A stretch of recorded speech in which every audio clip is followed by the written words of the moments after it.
ዛሬ በዋናነት የምንጀምረው ዩኒት 2 ፒፕልስ ኤንድ ሶሾ ኢኮኖሚክ አክቲቪቲስ ህዝቦችና የተለያዩ አይነት የማህበራዊና ኢኮኖሚያዊ እንቅስቃሴዎች የሚለውን ፓርት እንመለከታለን። በዚህም ዩኒት ላይ የምንዳስሳቸው 4 ዋና ዋና ነጥቦች አሉ። በእርግጥ ቻፕተሩ በጣም ጠበብ ያለች ቻፕተር ናት። አይዲያውም በአጭር የተዘጋጁ ናቸው። አንደኛው ካልቸራል ዳይቨርሲቲ ኤንድ ቼንጅ የሚለው ነው። ምን ማለት ነው? ይሄ የባህል ስብጥርና ለውጥ የሚለው ነው። ባህል እንግዲህ እንደምታወቀው የተለያዩ ቦታዎች ላይ የተለያዩ አይነት ባህላዊ ክንዋኔዎችን ልንመለከት እንችላለን። እንደዛ አይነት የባህል ክንዋኔዎች ደግሞ ከማህበረሰብ የተለያዩ ሆኖ እንመለከታለን። ሁለተኛ ላይ ሜጀር ኢኮኖሚክ አክቲቪቲስ የሚለውን ለመዳሰስ እንሞክራለን። ዋና ዋና የኢኮኖሚ እንቅስቃሴዎችን እንመለከታለን።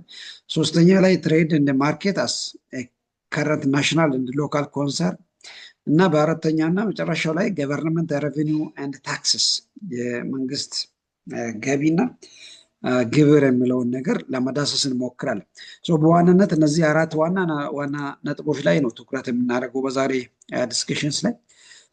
እስቲ እያንዳንዳቸውን ለመዳሰስ እንሞክር። የመጀመሪያ ካልቸራል ዳይቨርሲቲ ኤንድ ቼንጅ የሚለው ቅድምም መነሻ ላይ ለማንሳት እንሞክር ነው የባህል ብዝሃ ባህል እና የለውጦች ወይንም ስብጥሮች የሚለውን ለማዳሰስ እንሞክራለን። ካልቸርን እንግዲህ እንደሚታወቀው የተለያዩ አይነት ባህሎችን በማህበረሰብ ውስጥ ልናገኝበት እንችላለን። ከዛ በፊት ግን ካልቸር የሚለው ነገር ልክ ዲፋይን ለማድረግ ስንሞክር ካልቸር የሚለው ነገር እዚህ ጋር ዲፋይን ተደርጎ ታገኙታላችሁ። ካልቸር ኢዝ ዲፋይንድ አስ ሲምቦልስ፣ ላንጉዌጅ፣ ሪሊጅን፣ ቢሊፍስ፣ ኖርምስ፣ ቫሊዩስ ኤንድ አርቲፋክትስ ዛት አር ፓርት ኦፍ ኤኒ ሶሳይቲ። እንግዲህ በማንኛውም ማህበረሰብ ውስጥ ያለው የተለያዩ አይነት ምልክቶች፣ ቋንቋ፣ ሃይማኖት፣ እምነቶች፣ የተለያዩ አይነት ኖርምስ ብለን የምንጠራቸው እና እሴቶች እና የተለያዩ መገልገያ እቃዎች ጭምር ይሄ ባህል ተብሎ ይገመታል። እንግዲህ በአንድ ማህበረሰብ ውስጥ ባህል የሚባለው እኛውን በጥቅሉ ባህል እንላለን እንጂ ባህል በውስጡ በጣም ብዙ ነገሮችን የያዘ ነው። ያም ማለት ቋንቋውን የያዘ ነው፣ የተለያዩ አይነት ምልክቶችን የያዘ ነው፣ ሃይማኖትን የያዘ ነው፣ የተለያዩ አይነት እምነቶችን፣ የተለያዩ አይነት እሴቶችን እና የተለያዩ አይነት መገልገያ እቃዎችን ጭምር የያዘ ነው ባህል የሚባለው።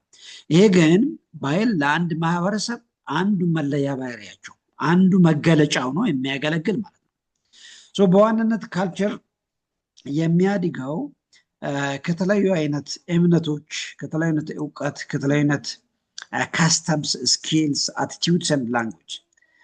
እንግዲህ የአንድን ማህበረሰብ ባህል የሚገነባው ከተለያዩ አይነት እንቅስቃሴዎች፣ ከተለያዩ አይነት የቋንቋ ወይንም ከተለያዩ አይነት እድገት ሆኖ እንመለከታለን። ራይት። ምናልባት ባህል የምንላቸው የአመጋገብ፣ የአለባበስ፣ የአኗኗር፣ የእምነት፣ የተለያዩ አይነት የመገልገያ እቃዎች ሊሆን ይችላል። እነዚህ ነገሮች በአንዴ የሚመጣ በአንዴ የሚያድግ አይደለም። ስሩ ፕሮሰስ ወይም በሂደት የሚያድጉ የባህል መገለጫዎች ናቸው ማለት ነው። ካልቸር ኢዝ አፌክትድ ፒፕልስ ቢሄቪየር እዚህ ጋር ታዩታላችሁ። ይሰማችኋል አይደል? ያ ይሰማናል። የአንድን ማህበረሰብ ባህል በዋናነት በህዝቦቹ ባህሪያት ይወሰናል። ያስ እንግዲህ በተለይ በሞደርን ወርልድ ላይ ሰዎች ከተለያዩ ቦታዎች የሚያመጧቸው የአመጋገብ፣ የአለባበስ፣ የአኗኗር የተለያዩ ነገሮች የመለዋወጥ ባህሪ ይኖራል። በተለይ ከባህል አንጻር ማለት ነው። ባህል ብዙ ጊዜ የማደግ የመቀጨጭ እድል ይኖረዋል። ያንን የሚያደርገው ምንድነው? የህዝቦች ቢሄቨር ነው። የህዝቦች ቢሄቨር አንድን ባህል ሊያሳድግም ሊያቀጭጨውም ይችላል። በዋናነት ካልቸርን በሁለት ኮምፖነንቶች ልንከፍለው እንችላለን። ባህል ውስጥ ያሉ ነገሮችን በሁለት ከፍለን ልናየው እንችላለን። አንደኛው ማቴሪያል ካልቸር ብለን የምንጠራው ነው። ሁለተኛ ናን ማቴሪያል ካልቸር ተብሎ ይጠራል። ባህል በእነዚህ በሁለት ሊከፈሉ ይችላል። አንደኛው ማቴሪያል ካልቸር የሚባለው ነው። ሁለተኛ ናን ማቴሪያል ካልቸር የሚባሉ ናቸው። ሶስቲ እያንዳንዳቸው ምን እንደሆኑ እዚህ ጋር እንመልከት። ማቴሪያል ካልቸር የምላቸው ልክ ሰዎች የሚጠቀሟቸው የሚገለገሉ የተለያዩ አይነት ቁሳቁስ ማለት ነው። ማቴሪያል ካልቸር ለምሳሌ ይህ በዋናነት የሚያጠቃልሉ የተለያዩ አይነት ቱሎች ወይንም የተለያዩ አይነት መገልገያዎች ማለት ነው። በተለይም ከአመጋገብ ጋራ፣ ከአስተራረስ ጋራ፣ ከአኗኗር ጋራ፣ ከቤት አሰራር ጋራ የሚጠቀሟቸው ማለት ነው። እነዚህ ለምሳሌ ከክሎዚንግ ከአመጋገብ ጋራ ወይንም ለአመጋገብ የምንጠቀማቸው የተለያዩ አይነት የመመገቢያ ቁሳቁሶች፣ የተለያዩ አይነት የትራንስፖርቴሽን ቁሳቁሶች እና የተለያዩ አይነት የቤት አሰራር ሂደቶች ይሄ ማቴሪያል ካልቸር ተብሎ ይቀመጣል። በጥቅሉ ግን ማቴሪያል ካልቸር ብለን የምንጠራው የቁሳዊ የሆኑ ባህላዊ የሆኑ መገልገያ እቃዎች ማለት ነው። እነዚህን ማቴሪያል ካልቸር ብለን እንጠራለን። ሁለተኛው ነን ማቴሪያል ካልቸር ብለን የምንጠራው ነን ማቴሪያል ካልቸር ብለን ምንድን ነው? ቁሳዊ ያልሆኑ ወይንም የማይዳሰሱ የባህላዊ መገልገያዎች እንደማለት ነው። እነዚህም በዋናነት በአንድ ማህበረሰብ ውስጥ ምልክት ሆኖ የሚያገለግሉ የማህበረሰቡ ምልክት ሆኖ የሚያገለግሉ ማለት ነው። ከነዛም ውስጥ ለምሳሌ የተለያዩ አይነት እሴቶች ቫሊዩስ፣ ቢሊፍስ፣ እምነት ብለን የምንጠራቸው ሲምቦልስ፣ የተለያዩ ምልክቶች፣ ቋንቋ፣ እነዚህ በዋናነት የነን ማቴሪያል ካልቸርስ ብለን የምንጠራቸው ናቸው ማለት ነው።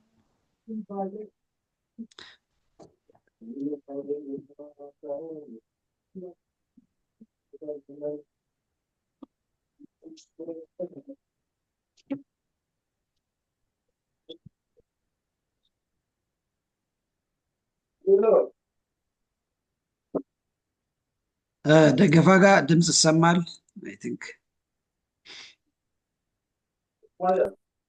ደገፋ ድምፅህን ሚዩት አድርግ።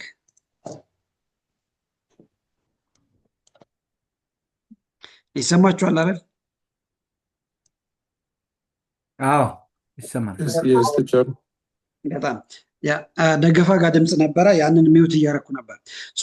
ናን ማቴሪያል ካልቸር ብለን የምንጠራው ይሄ የማይዳሰሱ በአንድ ማህበረሰብ ውስጥ የማህበረሰቡ መለያ ባህሪያት ሆኖ የሚያገለግሉ ቁሳዊ ያልሆኑ የባህል መገለጫዎች ናቸው። እነዚህ ናን ማቴሪያል ካልቸርስ ብለን የምንጠራቸው ያም እምነትን የሚመስሉ የተለያዩ እሴቶች፣ የተለያዩ የቋንቋ መገለጫዎች ማለት ነው። እነዚህ ናን ማቴሪያል ካልቸር ተብለው ይጠራሉ ማለት ነው።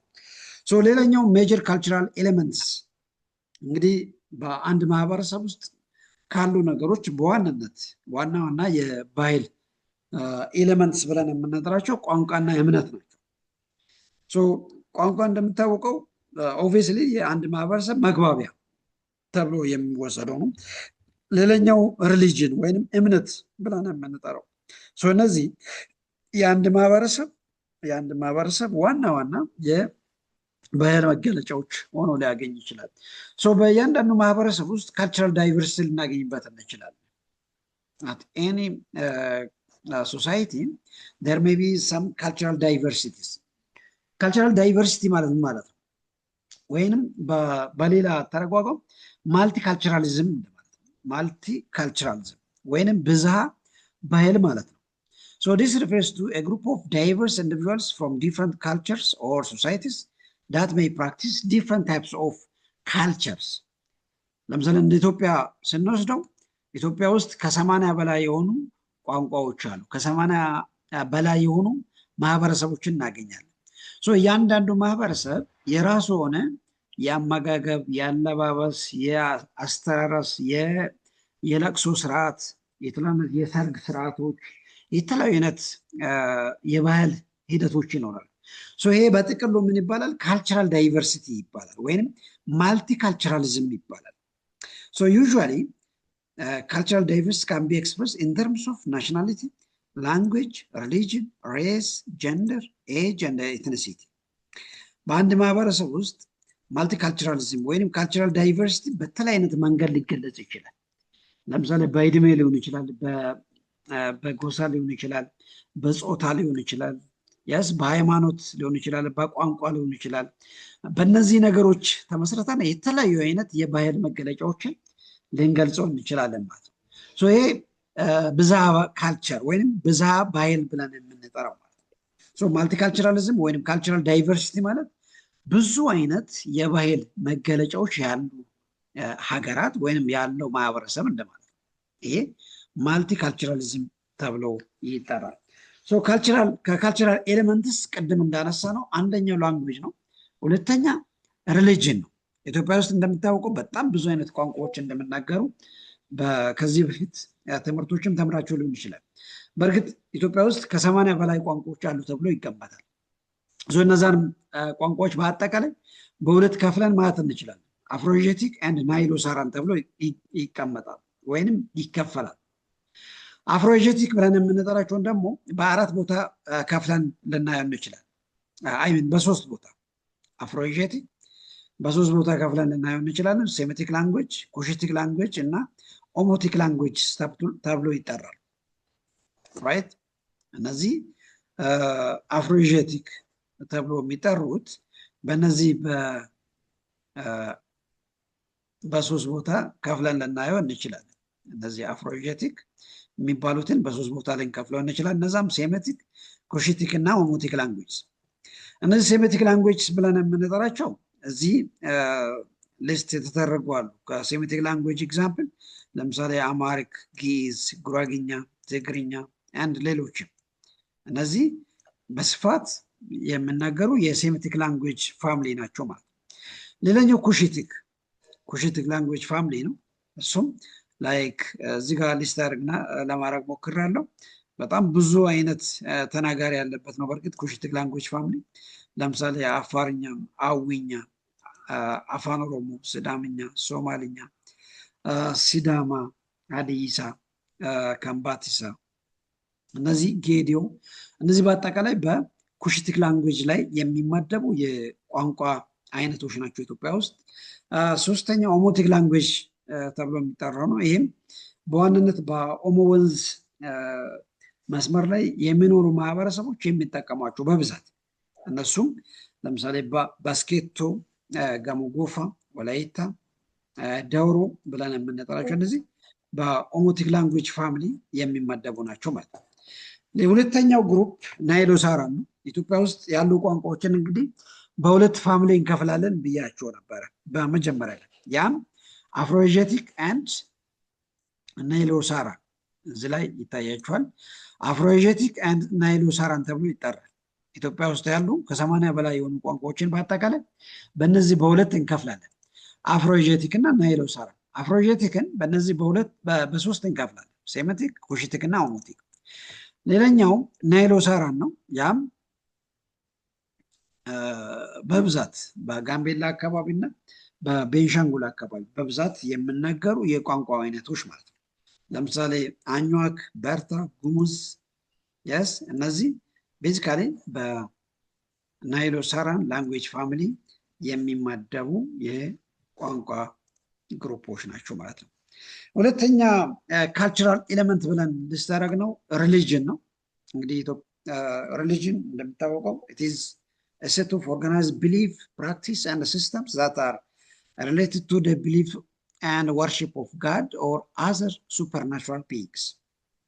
እምነት የሚባለው ነገር እንግዲህ ሰዎች ለአንድ ፈጣሪ የሚሰጡት የአምልኮ ሂደት ነው። ዋትኮል ሪሊጅን ብለን የምንጠራው እንግዲህ ይሄ ለፈጣሪም ሊሆን ይችላል ወይንም ለሌላ አንድ ሱፐር ፓወር የሚሰጡት የእምነት ሂደት ነው ሪሊጅን ብለን የምንጠራው። እንግዲህ እምነት የተለያዩ አይነት ጥቅሞች ያሉት ሆኖ እናገኛለን። ለምሳሌ አንዱ የካልቸራል አይዴንቲቲ ነው። በአንድ ማህበረሰብ ውስጥ ሰዎች የየራሳቸው እምነት ይኖራል። ያ እምነት የነሱ የባህል መገለጫም ሆኖ ሊያገለግል ይችላል ማለት ነው። እንግዲህ በሌላ አንግል እምነት የአንድ ማህበረሰብ እሴት ሆኖ እና የአንድን ማህበረሰብ ኤቲክስንም የሚገነባ ሆኖ እናገኘው እንችላለን። በተለይ የአንድን ማህበረሰብ ስነ ምግባር የአንድን ማህበረሰብ እሴት ጭምር የሚገነባ እንደሆነ ማንሳት እንችላለን ማለት ነው።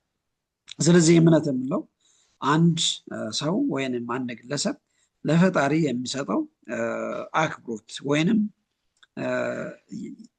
የእምነት ሂደት ነው ሪሊጅን ብለን የምንጠራው ማለት ነው።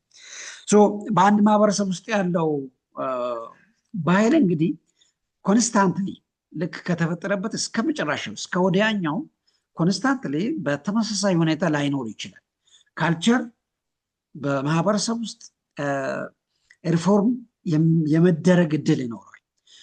ያ የሚሆንበት በተለይ አይነት ፋክተርስ አማካኝነት ነው። እንግዲህ ለምሳሌ በአንድ ማህበረሰብ ውስጥ ያለውን የአመጋገብ፣ የአለባበስ፣ የአኗኗር፣ የቤተሰብ ሊሆን ይችላል፣ የአነጋገር ሊሆን ይችላል።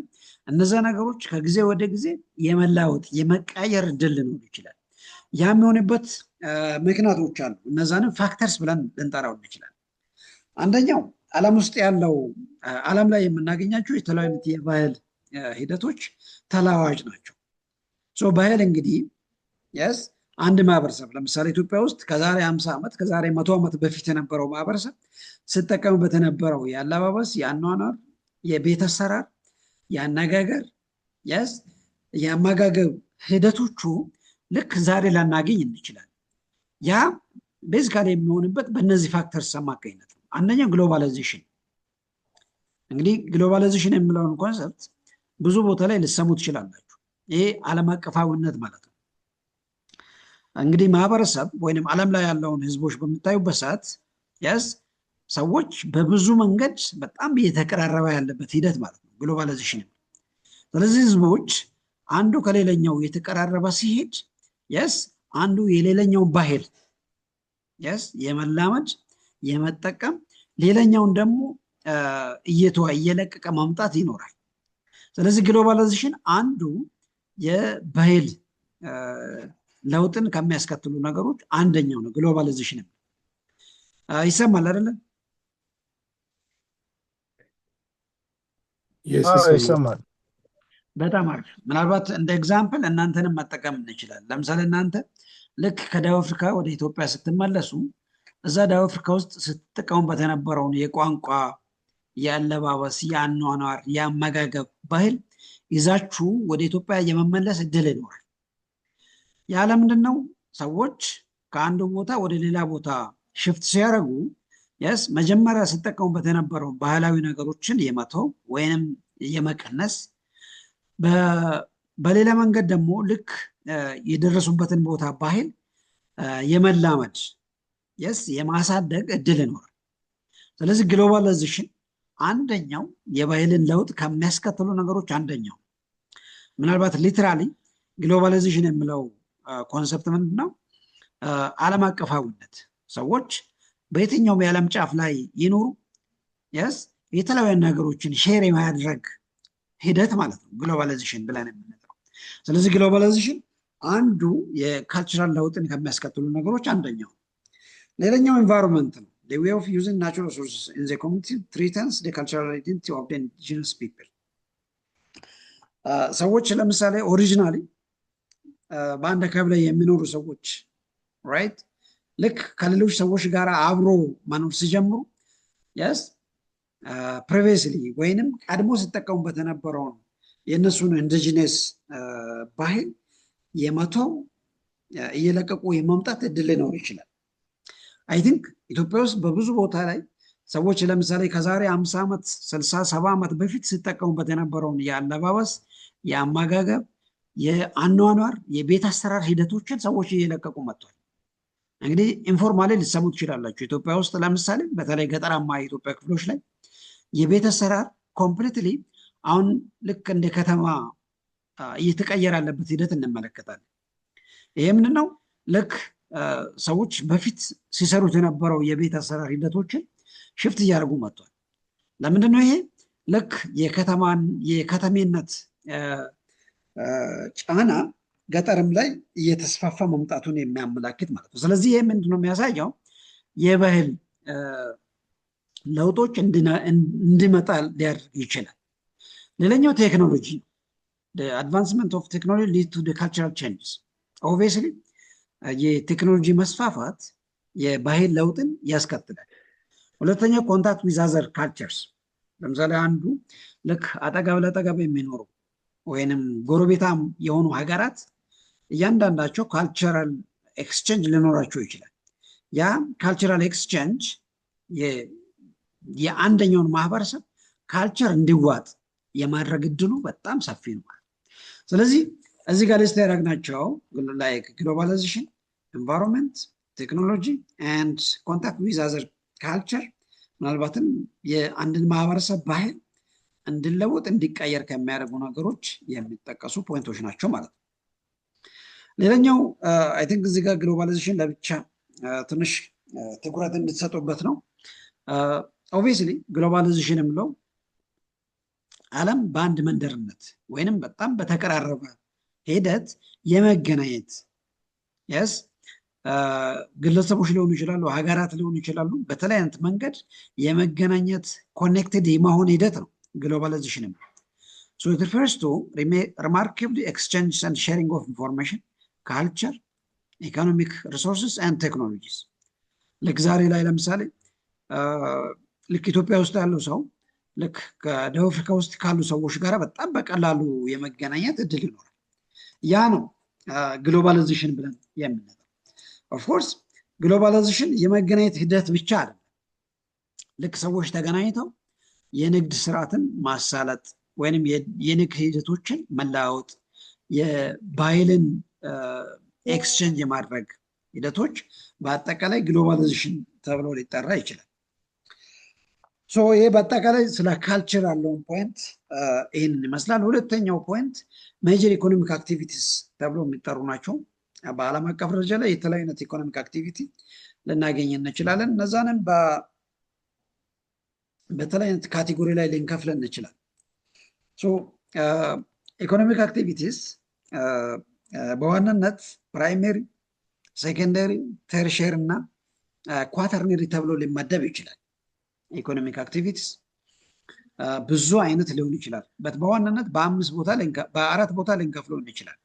ፕራይሜሪ፣ ሴኮንደሪ፣ ተርሼር እና ኳተርነሪ ኢኮኖሚክ አክቲቪቲስ ተብሎ ይጠራል።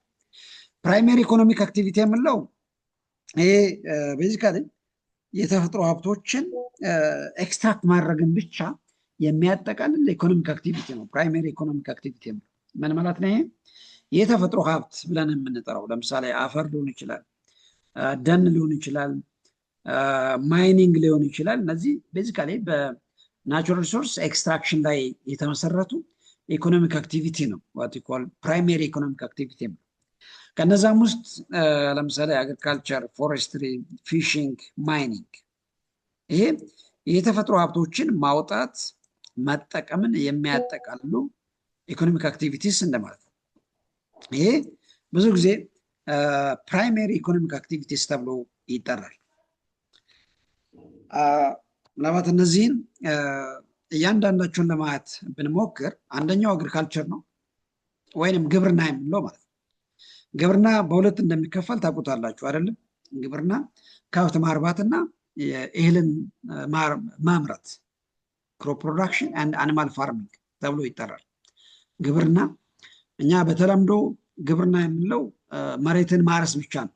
ነገር ግን ከብቶችንም ማርባት እንደ አንድ የግብርና ስራ ተደርጎ ነው የሚወሰደው።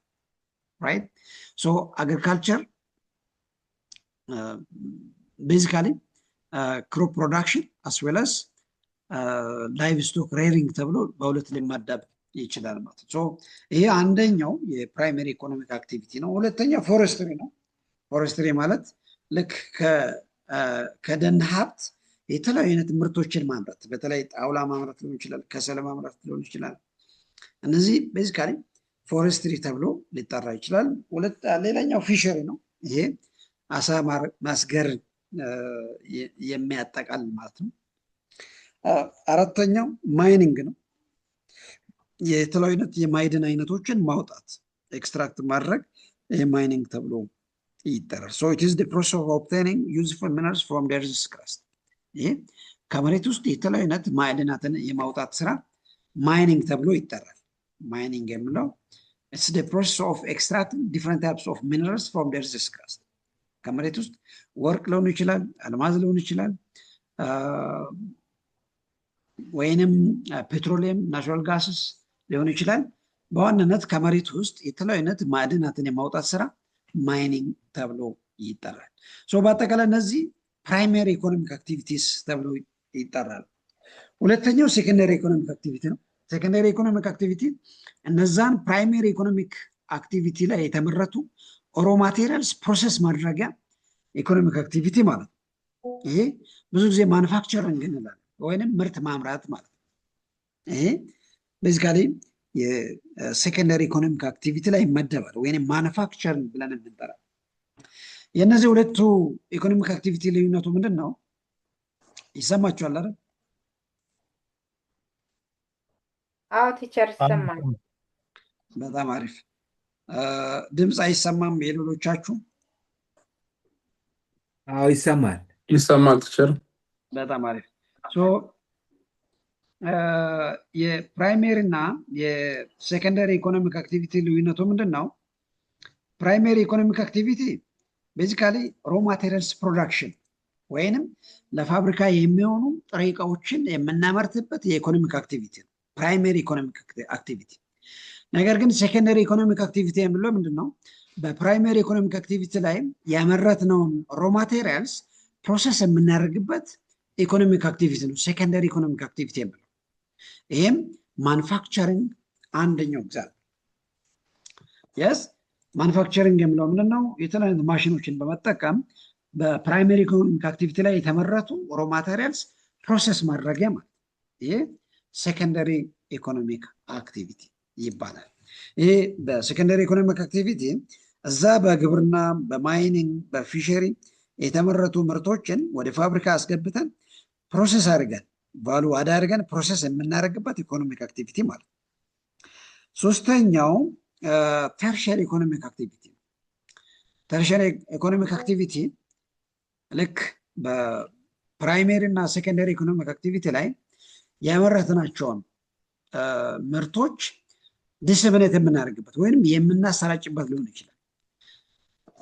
ዲስ ተርሸሪ ኢኮኖሚክ አክቲቪቲስ አር ሄልፕፉል ፎር ዴቨሎፕመንት ኦፍ ፕራይሜሪ እና ሴኮንደሪ ኢኮኖሚክ አክቲቪቲስ። በዚህ ላይ እዚህ ጋር እንደምትመለከቱት ሴኮንደሪ ኢኮኖሚክ አክቲቪቲ ፕራይሜሪውንና ሴኮንደሪ ኢኮኖሚክ አክቲቪቲ ሰፖርት የሚያደርጉ ኢኮኖሚክ አክቲቪቲዎች ናቸው። ይሄ ተርሸሪ የሚባሉት። ከነዛም ውስጥ አንደኛው ትራንስፖርቴሽን ነው፣ ኮሙኒኬሽን፣ ቱሪዝም። እነዚህ ሜን ተርሸሪ ኢኮኖሚክ አክቲቪቲስ ተብሎ የሚጠቀሱ ናቸው ማለት ነው። ብዙ ጊዜ በእነዚህ በተርሸሪ ኢኮኖሚክ አክቲቪቲ ላይ ምንድን ነው በጣም ሃይ ስኪልድ የሆኑ ሌበር ፎርስስ ወይንም ሃይ ስኪልድ የሆኑ ፕሮፌሽናልስ የምናገኝበት ኢኮኖሚክ አክቲቪቲዎች ናቸው ማለት ነው። And lastly, effects of economic activities on countries' economic development and economic basis of the developed and developing countries. እንደምታወቀው እያንዳንዱ ኢኮኖሚክ አክቲቪቲዎች በአንድ ሀገር ኢኮኖሚክ ዴቨሎፕመንት ላይ ከፍተኛ የሆነ አስተዋጽኦ ይኖረዋል። ነገር ግን አስተዋጽኦቹ በተለያየ መንገድ ልናየው እንችላለን። ለምሳሌ እያንዳንዱ ኢኮኖሚክ አክቲቪቲ በሁሉም ዓለማት ላይ እኩል የሆነ ኮንትሪቢሽን የላቸው። ለምሳሌ ፕራይመሪ ኢኮኖሚክ አክቲቪቲ በአደጉ ሀገራት ላይ ብዙ ሰዎች የሚሳተፉበት ኢኮኖሚክ አክቲቪቲ አለ። ፕራይመሪ ኢኮኖሚክ አክቲቪቲ ለምሳሌ ግብርና በጣም ብዙ ሰዎች የሚሰሩበት ኢኮኖሚክ አክቲቪቲ አለ፣ በተለይ ባደጉ ሀገራት ላይ። ነገር ግን በማደግ ላይ ያሉ ወይንም ድሃ በሆኑ ሀገራት ላይ በጣም በብዛት የሚዘወተር ነው ፕራይመሪ ኢኮኖሚክ አክቲቪቲ። ነገር ግን እነዚህንም በሌቭል ኦፍ ዴቨሎፕመንት ልንከፍላቸው እንችላለን። ለምሳሌ ዴቨሎፒንግ ካንትሪስ የምንለው በማደግ ላይ ያሉ ሀገራት እንደማለት ነው። ዴቨሎፒንግ ካንትሪስ የምንለው ወይም በማደግ ላይ ያሉ ሀገራት ቤዚካሊ ሎ ጂዲፒ ያላቸው ናቸው እና ሎ ፐር ካፒታ ኢንካም ያላቸው ናቸው። ምን ማለት ነው? ይሄ በማደግ ላይ ያሉ ሀገራት ብዙ ጊዜ በፕራይመሪ ኢኮኖሚክ አክቲቪቲ ላይ ጥገኛ የሆኑ ናቸው። ለምሳሌ እንደ ኢትዮጵያ እንውሰድ። ዋና የሀብት ምንጭ የስራ ምንጭ የምንለው ግብርና ነው። ነገር ግን ለምሳሌ ወደ ቻይና ወይንም ወደ ዩሮፕ ወይንም አሜሪካ ብንሄድ ግብርና ምናልባት ብዙ ሰዎች ተሳትፈው የሚሰሩበት አይነት ኢኮኖሚክ አክቲቪቲ አለ። በጣም ትንሽ ሰዎች የሚሰሩበት። ስለዚህ በዴቨሎፒንግ ወርልድ ብዙ ጊዜ በዴቨሎፒንግ ወርልድ ወይም በማደግ ላይ ባሉ ሀገራት ላይ ግብርና ዋና የኢኮኖሚ መሰረት ሆኖ እናገኛለን። ነገር ግን በዴቨሎፕድ ወርልድ ላይ ማኑፋክቸሪንግ እና ተርሸር ኢኮኖሚክ አክቲቪቲ ዋና የኢኮኖሚ መሰረት ሆኖ ያገለግላል ማለት ነው። በአጠቃላይ እነዚህ ዴቨሎፒንግ የምላቸው ምንድነው? በማደግ ላይ ያሉ ሀገራት በዋናነት ፕራይመሪ ኢኮኖሚክ አክቲቪቲ የሚጠቀሙበት፣ ዴቨሎፕድ የምንላቸው ለምሳሌ እንደና እንግሊዝ፣ ፈረንሳይ፣ ጀርመን፣ ስፔን፣ ዩናይትድ ስቴትስ ይሄ ዴቨሎፕድ ወርልድ ተብሎ ወይም ካንትሪስ ተብሎ ሊጠራ ይችላል። ይህም በዋናነት የተለያዩ አይነት ፋብሪካዎች ያሏቸው ሆኖ ልናገኘው እንችላለን ማለት ነው። ስለዚህ እያንዳንዱ ኢኮኖሚክ አክቲቪቲ በሀገራት ደረጃ ላይ የተለያዩ አይነት ትርጉም ሊኖራቸው ይችላል ማለት ነው። ከዚህ አንጻር እነዚህን ሁለቱንም ኮንሴፕቶች እንድታውቁ እፈልጋለሁ። ኢኮኖሚክ ግሮዝ ኤንድ ኢኮኖሚክ ዴቨሎፕመንት አይ ቲንክ ከዚህ በፊት ሰምታችሁ ሊሆን ይችላል። ምንድነው ልዩነታቸው? ኢኮኖሚክ ዴቨሎፕመንት ኤንድ ኢኮኖሚክ ግሮዝ ሰምታችሁ ታውቃላችሁ?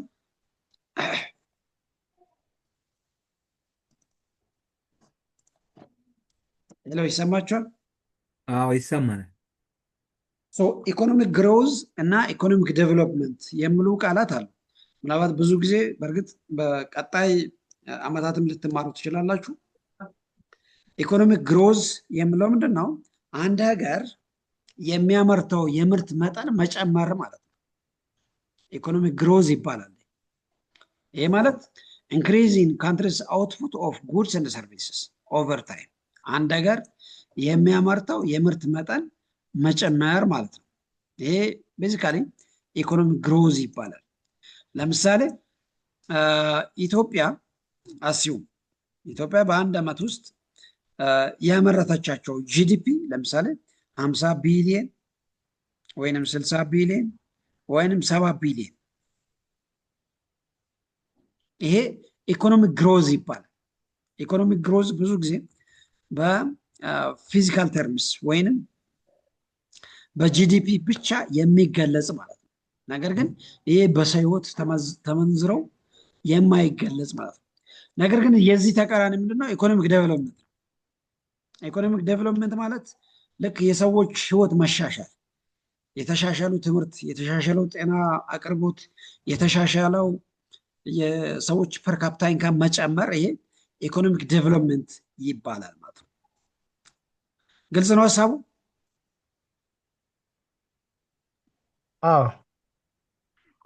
ኦልራይት። ስለዚህ ኢኮኖሚክ ግሮዝ ኤንድ ኢኮኖሚክ ዴቨሎፕመንት የሚባሉ ቃላት ቅድም ካነሳናቸው ከኢኮኖሚክ አክቲቪቲ ጋር በጣም በቀጥታ የሚገናኙ ኮንሰፕቶች ናቸው። ኢኮኖሚክ ግሮዝ የሚለው ምንድን ነው? አንድ ሀገር የሚያመርተው የምርት መጠን ከዓመት ዓመት መጨመር ማለት ነው። ይሄ ኢኮኖሚክ ግሮዝ ይባላል። ይሄ በዋናነት በአንድ ሀገር ውስጥ የሚመረቱ ጉድስ ኤንድ ሰርቪስስ የተለያዩ አይነት ምርቶች የምርት መጠን መጨመር ማለት ነው። ነገር ግን ኢኮኖሚክ ዴቨሎፕመንት የሚለው ምንድን ነው? ልክ ሰዎች ኢኮኖሚ አድጎ በሰው ሕይወት የሚታይ ለውጥ ማለት ነው። ጤናው ሲሻሻል፣ የመንገድ ደረጃዎች ሲሻሻሉ፣ የትምህርት ተቋማት ደረጃ ሲሻሻል፣ ይሄ ኢኮኖሚክ ዴቨሎፕመንት ተብሎ ይጠራል። ብዙ ጊዜ ይሄ በኳሊቲ ጀስት በኳንቲቲ ሳይሆን በኳሊቲ የሚገለጽ ነገር ግን ይሄ ኢኮኖሚክ ግሮዝ የሚለው ብዙ ጊዜ በኳንቲቲ ብቻ የሚገለጽ ማለት ነው። ይሄ ብዙ ጊዜ ኦንሊ በቁጥር ብቻ ለመግለጽ የምንጠቀምበት ማለት ነው። ይሄ ኢኮኖሚክ ግሮዝ ይባላል። እንግዲህ ኢትዮጵያ ውስጥ ሌላኛው ኮንሰፕት ነው ስለ ትሬድ ኤንድ ማርኬት ዴቨሎፕመንት ታሪክ እንግዲህ ኢትዮጵያ ውስጥ ይታወቃል። The emergence of trade is related to the unequal distribution of resources that are essential to satisfy human needs። እንግዲህ የንግድን ታሪክ በእርግጥ ከዚህ በፊትም ሰምታችሁ ሊሆን ይችላል፣ ልታውቁ ትችላላችሁ። ንግድ መቼ ጀመረ፣ እንዴት ጀመረ፣ ለምን ጀመረ የሚባሉ የተለያዩ ጥያቄዎች ሊነሱ ይችላል። ነገር ግን አንዱና ዋነኛው ሀሳብ ምንድን ነው? ንግድ የተጀመረበት ያው እናንተም አሁን ከንግድ አንጻር በንግድ ላይ ስለተሰማራችሁ ልታውቁ ትችላላችሁ። ንግድ የሚለው ሀሳብ ይሄ መሸጥና መግዛትን የእቃውን ባይንግ ኤንድ ሴሊንግ ኮንሰፕትን ሊያጠቃልል ይችላል። ነገር ግን መግዛትና መሸጥ ለምንድን ነው የተጀመረው? አንድ ሰው ወይንም በአንድ ሀገር ወይንም በአንድ አካባቢ ወይንም ዓለም ላይ እቃዎችን መሸጥና መግዛት ልክ ከሰው ህይወት ጋር በጣም የረጅም ጊዜ ታሪክ ያለው አክቲቪቲ ነው። ነገር ግን ለምንድን ነው የተጀመረው ወይንም እንዴት ነው የጀመረው?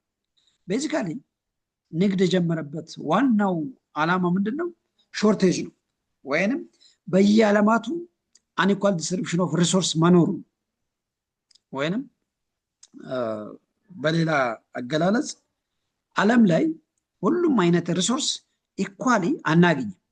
አንዱ ጋር የምናገኘው ሀብት ወይንም የተፈጥሮ ሀብት ሌላ ጋር ላናገኝ እንችላለን። ለምሳሌ ነዳጅ በሁሉም አካባቢዎች ላይ ላናገኝ እንችላለን። ስለዚህ ነዳጅ ያላቸው ሀገራት ምን ያደርጋሉ? ነዳጅን ከነሱ ቦታ ወስዶ ሌላ ቦታ ላይ ይሸጣል። ልክ እንደዛ አንዱ ያ ነዳጅ ያላቸው አካባቢዎች ደግሞ ውሃ ሊያጡ ይችላል ወይንም ሌላ ሪሶርስ ሊያጡ ይችላል። ስለዚህ ሀገራት እነሱ ያሏቸውን እየሸጡ የሌላቸውን ይገዛሉ። ስለዚህ የሪሶርስ ዲስትሪቢሽን ፍትሃዊ አለም ወይንም ወጥነት የሌለው መሆን አንደኛው የንግድ ጅምር እንዲኖር ምክንያት ነው ተብሎ ይወሰዳል። ስለዚህ ባይንግ እንደ ሴሊንግ ወይንም መሸጥና መግዛት በዋናነት የተጀመረው ለምንድን ነው?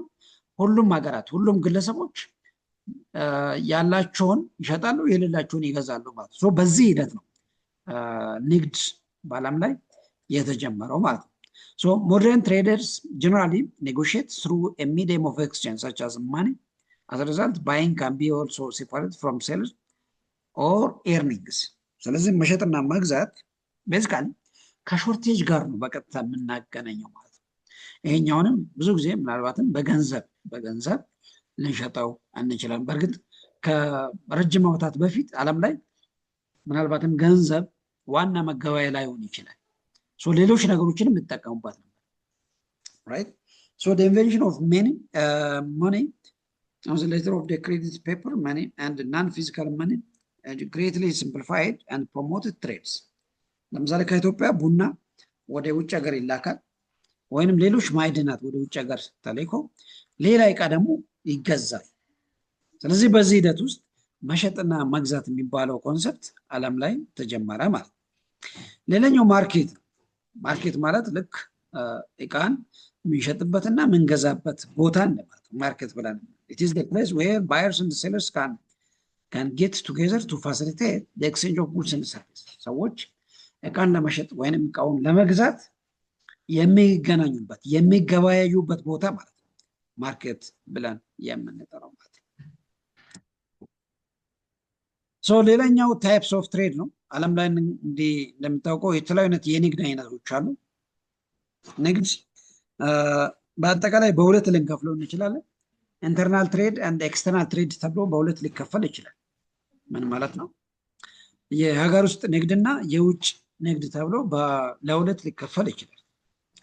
ኢንተርናል ትሬድ የምለው ልክ ክልሎች ከሌላ ክልል ጋር የሚያደርጉትን የንግድ አይነት ማለት ነው። አንዱ ክልል ከሌላኛው ጋር የሚያደርጓቸው የንግድ አይነቶች እንባል። ሌላኛው ኤክስተርናል ትሬድ፣ ይሄ አንድ ሀገር ከሌላ ሀገር ጋር የሚያደርገው የንግድ አይነት ማለት ነው። ይሄ ኤክስተርናል ትሬድ ወይንም ኢንተርናሽናል ትሬድም ልንለው እንችላለን። ኢንተርናል ትሬድ ወይንም ኤክስተርናል ትሬድ ልንለው እንችላለን። በኢንተርናሽናል ትሬድ ላይ ወይንም በዓለም አቀፍ ትሬድ ላይ የተለያዩ አይነት የንግድ አይነቶች ሊኖሩ ይችላሉ። ኢምፖርት ማድረግ ሊኖር ይችላል፣ ኤክስፖርት ማድረግ ሊሆን ይችላል፣ ኢንትራፖርት ትሬድ ሊኖር ይችላል። ኢምፖርት ማለት እቃውን ከውጭ ሀገር ወደ ውስጥ ማስገባት ማለት ነው። ኤክስፖርት ማለት ከአንድ ሀገር ወደ ሌላ ሀገር የተለያዩ እቃዎችን መላክ መሽጣት ማለት ነው። ኢንተርፖርት ትሬድ ማለት ደግሞ ልክ አንድ እቃ ከሌላ ሀገር አስገብቶ ፕሮሰስ አድርጎ ቫሉ አድርጎ ወደ ሌላ ሀገር እንደገና ልኮ መሸጥ ማለት ነው። ይሄ ኢንተርፖርት ትሬድ ተብሎ ይጠራል። ስለዚህ በኤክስተርናል ትሬድ ወይም በኢንተርናሽናል ትሬድ ላይ ከምታውቁ የንግድ አይነቶች የሚጠቀሱ ናቸው። በት ብሮድሊ በኢንተርናሽናል ትሬድ ላይ የሚታወቀው ምንድነው? ኢምፖርት እና ኤክስፖርት ነው። ራይት? እቃ ከውጭ ሀገር ወደ ውስጥ ማስገባት ወይንም ከአንድ ሀገር ወደ ሌላ ሀገር እቃ መላክ። ነገር ግን በዚህ ሂደት ውስጥ ምን አለ? ኢንትሪፖት ትሬድ የሚባል ኮንሴፕት አለ። ለምሳሌ አንድ እቃ ከአንድ ሀገር አምጥቶ በዛው ሀገር ላይ ፕሮሰስ አድርጎ ቫሉ አድርጎ የስ በተሻለ ዋጋ መሽጣት ማለት ነው። ይሄ ኢንትሪፖት ትሬድ ይባላል። ኢንትሪፖት ትሬድ ይሰማችኋል አይደል? ቲቸር ይሰማል። በጣም አሪፍ። ኢንትሪፖት የሚባለው ለምሳሌ ኢትዮጵያ ብዙ ጊዜ የጨርቃጨርቅ ወደ አሜሪካ ትልካለች ይባላል። ለምሳሌ ጨርቃጨርቅ ልብስ ያልሆነ ነገር ግን ጨርቃጨርቅ አምርተን ወደ አሜሪካ ይላካል። አሜሪካ ላይ ደግሞ ያንን ጨርቅ ልብስ አድርገው የስ የተሻለ ቫሉ አድርገው እንደገና ልብስ ወደ ልብስነት ቀይረው ወደ ኢትዮጵያ መልሶ ወደ ሌላ ሀገራት ልልክ ይችላል። ይሄ ኢንትሪፖት ትሬድ ይባላል። ኢንትሪፖት ትሬድ። ኢምፖርትና ኤክስፖርት ኦብቪየስሊ ይታወቃል። እቃ ወደ ውጭ ሀገር መላክና ከውጭ ሀገር ወደ አንድ ሀገር ማስገባት ነው ኢምፖርት እንደ ኤክስፖርት ብለን የምንጠራው ማለት ነው። ሌላኛው የኢትዮጵያ ኤክስፖርት ትሬድ ታሪክ ነው። እንግዲህ ይሄ ኢምፖርት እና ኤክስፖርት በዋናነት በዲማንድ እና ሰፕላይ ኢንተራክሽን ላይ የተመሰረተ ምን ማለት ነው? ይሄ በአቅርቦትና በፍላጎት ላይ ዲማንድ የምለው ምንድነው? ፍላጎት፣ ሰፕላይ የምንለው አቅርቦት። ስለዚህ በአንድ አካባቢ ላይ የሚኖረው ንግድ በእነዚህ በሁለቱ ነገሮች የሚወሰነው ራይት። በእነዚህ በሁለቱ ነገሮች ይወሰናል። በዲማንድ ኤንድ ሰፕላይ ማለት ራይት። እነዚህ ሁለቱ ነገሮች የሚገናኙበት ቦታ ደግሞ ማርኬት ኢኩሊብሪየም ይባላል። ምን ማለት ነው? ለምሳሌ በአንድ ገበያ ላይ ልክ ሰዎች የሚፈልጉት ያክል እቃ፣ የሚፈልጉት ያክል አገልግሎት የስ የሚፈልጉት ያክል ኮሞዲቲ ከገባ ዲማንድ እና ሰፕላይ በጣም ተገናኝቷል ይባላል። ያ ቦታ ነው ማርኬት ኢኩሊብሪየም የሚባለው። በአንድ ሀገር ውስጥ ወይም በአንድ ማርኬት ላይ የአቅርቦትና የፍላጎት ማመጣጠን ካለ ይሄ ማርኬት ኢኩሊብሪየም ተብሎ ይጠራል ማለት ነው። and lastly major actors of the market በዋናነት በአንድ ገበያ ላይ ዋና ተዋናይ የሚባሉት ሁለት ናቸው፣ ገዢና ሻጭ ማለት yes ገዢዎች ኮንሱመርስ ልንለው እንችላለን። ሻጮችን ደግሞ ፕሮዲውሰርስ ወይንም ሴለርስ ብለን ልንጠራው እንችላለን። እነዚህ ነገሮች ባየርስ እንደ ሴለርስ ራይት በጣም በበቂ ሁኔታ በአንድ አካባቢ በአንድ ገበያ ላይ yes በበቂ ሁኔታ የሚገኙ ከሆነ ኮምፒቲቲቭ ማርኬት ተብሎ ይጠራል። ለምሳሌ እናንተ በምትሰሩበት ስራ አካባቢ ላይ በተለይ በንግድ ላይ ስለተሰማራችሁ በምትሰሩበት አካባቢ ላይ የእቃ እጥረት ሳይኖር በጣም ብዙ ገዢ ካለ ይሄ ኮምፒቲቲቭ ማርኬት ወይንም በጣም ተወዳዳሪ የሆነ ገበያ ተብሎ ይጠራል። ምን ማለት ነው? ሻጮችና ገዢ በጣም በተመጣጠነ መንገድ በገበያ ላይ የሚገናኙበት ቦታ ማለት ነው። ይሄ ኮምፒቲቲቭ ማርኬት ተብሎ ይጠራል። ይሄ ኮምፒቲቲቭ ማርኬት ከሌላ የሚለየው ምንድነው? ሻጮችም ገዢዎችን በብዛት የሚያገኙበት yes ገዢዎችም በጣም ብዙ አይነት እቃ የሚያገኙበት ቦታ ማለት ነው። ይሄ ኮምፒቲቲቭ ማርኬት ተብሎ ይጠራል። ምናልባትም በዋናነት ፐርፌክት ኮምፒቲሽን ክሬት ያደርጋል። በአንድ አካባቢ ላይ በጣም ኮምፒቲቲቭ የሆነ ማርኬት ካለ ፐርፌክት ኮምፒቲሽን ክሬት ያደርጋል። ምን ማለት ነው? ይሄ በአንድ ገበያ ውስጥ ገዢና ሻጭ ኢኳሊ ኮምፒት የሚያደርጉ ከሆነ ምንም የእቃ እጥረት ሳይኖር የእቃ አቅርቦት ችግር ሳይኖርበት በእኩል ኮምፒት የሚያደርጉበት ቦታ ማለት ይሄ ፐርፌክት ኮምፒቲሽን ተብሎ ይጠራል። አይ ቲንክ ምናልባት በ9ኛ 10ኛ ላይ በኢኮኖሚክስ ትምህርት ላይ በስፋት የምትማሩበት ኮንሰፕቶች ናቸው በርግጥ። ስለዚህ ኮምፒቲቲቭ ማርኬት የምለው ምንድነው? ብዙ ሻጮችና ብዙ ገዢዎች በአንድ ገበያ ላይ የሚገናኙበት ሲሆን ዊ ኮል ኢት ኮምፒቲቲቭ ማርኬት ተብሎ ይጠራል። ይሄ ኮምፒቲቲቭ ማርኬት ኮንቲኒስሊ በአንድ አካባቢ ላይ የሚንጸባረቅ ከሆነ ደግሞ ፐርፌክት ኮምፒቲሽን ክሬት ያደርጋል ተብሎ ይገመታል ማለት ነው። የመጨረሻው ምናልባት ገቨርንመንት ሬቬኒው አንድ ታክስ የሚባለው ነው።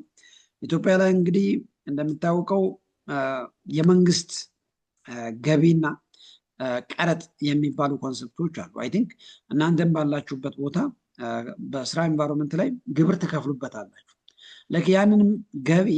ያንን ግብር መንግስት ወስዶ የሚጠቀምበት ነው። ገቨርንመንት ሬቬኒው ወይንም የመንግስት ገቢ ብለን ልንጠራው እንችላለን። ገቨርንመንት ሬቬኒው የመንግስት ዋና የገቢ ምንጭ ብለን የምንጠራው ገቨርንመንት ታክስ ነው። መንግስት በአንድ ሀገር ውስጥ ከአንድ ሀገር ውስጥ የሚሰበስበው ግብር ዋና የሬቬኒው ምንጭ ሆኖ ሊያገለግል ይችላል ማለት ነው።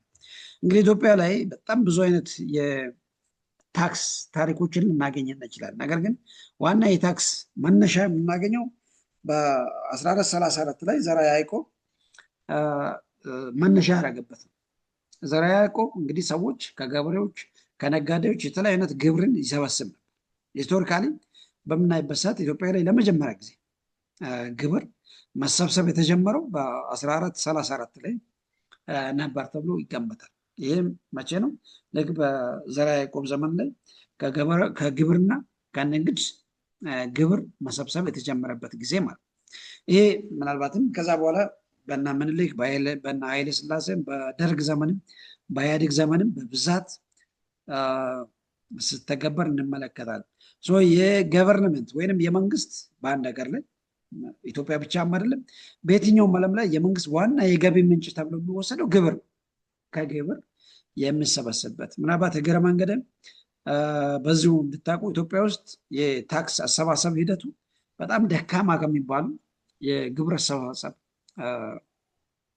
ስርዓቶች ሊመደብ ይችላል። በጣም ትንሽ ግብር ዓለም ላይ ከሚሰበሰቡበት አካባቢዎች አንደኛው። በማንኛውም አይነት የኢኮኖሚ እንቅስቃሴ ላይ ግብር መሰብሰብ ይችላል መንግስት ግብር በመጣል ግብርን መሰብሰብ ይችላል ማለት ነው። ግብር ለምን ሊያገለግል ይችላል? ቤዚካሊ ግብር ብዙ አይነት ጥቅሞች አሉት። ግብር ላይ መንግስት ብዙ አይነት ጥቅሞችን ሊያገኝ ይችላል። ግብር በዋናነት ከግብርና ከመንግስት ተቀጣሪ ከነጋዴዎች ከተለያዩ አይነት ቦታ ግብር ሊሰበሰብ ይችላል። ነገር ግን ግብር የሚሰጠው ጥቅም ምንድን ነው? ግብር ለምን ሊያገለግል ይችላል? በዋናነት መንግስት የመንግስትን ገቢ ከፍ ሊያደርግ ይችላል። እንደሚታወቀው በአንድ ሀገር ላይ የመንግስት ሰራተኛ ተብሎ የሚጠሩ ግለሰቦች ሊኖሩ ይችላሉ። መንግስት ደግሞ የተለያዩ አይነት ስራዎችን ሊሰራ ይችላል። እነዛ ስራዎችን የሚሰራው ገቢ ከየትም አግኝቷል። ከዚህ በግብር ከሰበሰበው ሀብት ነው። ጤና ጣቢያን፣ ሆስፒታሎችን፣ መንገድን፣ የተለያዩ ተቋማትን የሚሰራው መንግስት ከዛ ከሰበሰበው ግብር ነው ማለት። ሌላኛው ጥቅም ምንድነው? የሀብት ልዩነት በዜጎች መካከል ላይ በጣም የሰፋ የሀብት ልዩነት እንዳይኖር ለማድረግ ይጠቀምበታል። ራይት። ምናልባትም ሀብት በአንድ ቦታ ላይ በጣም በቀላል በጣም በከፍተኛ መጠን እንዳይሰበሰብ ለማድረግ መንግስት ሊጠቀምበት ይችላል ማለት ነው። ይሄ እዚህ ጋር የምትመለከቷቸው እነዚህ ነገሮች the benefits of the government tax። ልክ መንግስት ግብር ሲሰበስብ በአንድ ሀገር ላይ ሊኖሩ የሚችሉ የተለያዩ አይነት አድቫንቴጆችን ለማለት ነው። ከነዛም ውስጥ ለምሳሌ ከፍተኛ የሆነ ገቢን መንግስት ለማግኘት ሊጠቀምበት ይችላል። ሌላኛው ምናልባትም የተለያዩ አይነት ተቋማትን ለመገንባት የተለያዩ ስራዎችን ለመስራት መንግስት ሊጠቀምበት ይችላል ማለት ነው። በአጠቃላይ ይህንን ይመስላል ስለ ዛሬ ያነሳናቸው ፖይንቶች